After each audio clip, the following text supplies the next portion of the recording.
હે પ્રભુ, મારો આત્મા તમારી જુબાની પાળે છે. હું તેમને ખૂબ પ્રેમ કરું છું. ગુરુવાર 25 જૂન 2026. આજે સવારે ધ્યાન માટે મેં ક્રોનિકલ્સના પ્રથમ પુસ્તક પ્રકરણ 16 શ્લોક 11 માંથી પસંદ કર્યું છે. યહોવાને અને તેના સામર્થ્યને તમે શોધો. સદા સર્વદા તેના મુખને શોધો. સુપ્રભાત મિત્રો. આપણે ફક્ત ભગવાન અને તેની હાજરી સતત શોધવાની જરૂર છે. ચાલો આપણે આ શ્લોક પર ધ્યાન આપીએ. આજની સવારના ધ્યાનનો વિષય છે સતત તેમની હાજરીની શોધ કરો. દાઉદ યરુશાલેમમાં કરારનું વહાણ લાવ્યો હતો. ત્યાં એક તંબુ બાંધવામાં આવ્યો હતો અને તંબુમાં વહાણ મૂકવામાં આવ્યું હતું અને દાઉદ ભગવાન સમક્ષ અર્પણ લાવ્યો અને તે દહનાર્પણ શાંતિ અર્પણો લાવ્યા પછી તેણે પ્રભુના નામે લોકોને આશીર્વાદ આપ્યા, જેના પછી દાઉદે પણ વહાણની આગળ લોકોને નિયુક્ત કર્યા અને નિયુક્ત કર્યા લેવીઓ અને સંગીતકારો અને લોકો જે હંમેશા સ્તુતિ કરે છે અને હવે દાઉદ આભારનું ગીત ગાય છે.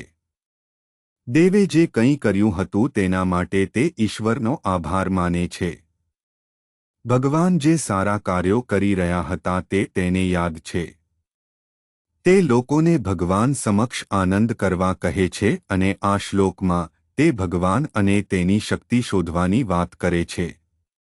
સતત તેમની હાજરીની શોધ કરો. ડેવિડ લોકોને કહેતા હતા કે આપણે જે વસ્તુઓ પ્રાપ્ત કરી શકીએ છીએ તે પ્રભુની શક્તિને કારણે છે અને તેથી જ દરેક પરિસ્થિતિમાં જ્યારે તમે પસાર થાઓ છો ત્યારે તમારે પ્રભુ પાસેથી શક્તિ મેળવવી જોઈએ. ભગવાનની શક્તિ વગર અને ભગવાનની શક્તિથી તમે કંઈ પણ પ્રાપ્ત કરી શકો છો. આ ડેવિડનો અનુભવ હતો કારણ કે તે યુદ્ધો લડી શકતો હતો, તે ફલિસ્તીઓને હરાવી શકે છે, તે ગોલિયાથને હરાવી શકે છે. તેને જે યાદ હતું તે એટલું જ હતું કે શક્તિ ભગવાન પાસેથી આવે છે અને તે કહે છે કે સતત ભગવાનની હાજરીની શોધ કરો. તે માત્ર એક ચોક્કસ ક્ષણ માટે, કોઈ ચોક્કસ પરિસ્થિતિ માટે અથવા કટોકટીની પરિસ્થિતિ માટે અથવા એવી પરિસ્થિતિ માટે નથી કે જ્યાં આપણે સંપૂર્ણપણે મુશ્કેલીમાં હોઈએ અથવા નિરાશ હોઈએ છીએ, આશા ગુમાવી દીધી છે. તે ફક્ત તે સમય દરમિયાન જ નથી કે આપણે ભગવાનની હાજરી મેળવવાની જરૂર છે.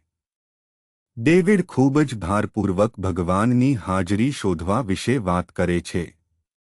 આપણે ગમે તે પરિસ્થિતિમાં હોઈએ, જો આપણે ખુશ અને ધન્ય હોઈએ તો ચાલો આપણે તેની હાજરી શોધીએ.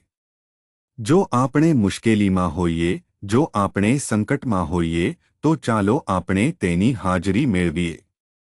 જો આપણે નુકસાનમાંથી પસાર થઈએ, નિરાશ થઈએ, હતાશ થઈ ગયા હોઈએ તો પણ ચાલો આપણે તેની હાજરીની શોધ કરીએ, કારણ કે તેની હાજરી આપણી પરિસ્થિતિને બદલી શકે છે. પ્રાર્થના. કૃપાળુ ભગવાન, સ્વર્ગીય પિતા, અમે તમારો આભાર માનીએ છીએ.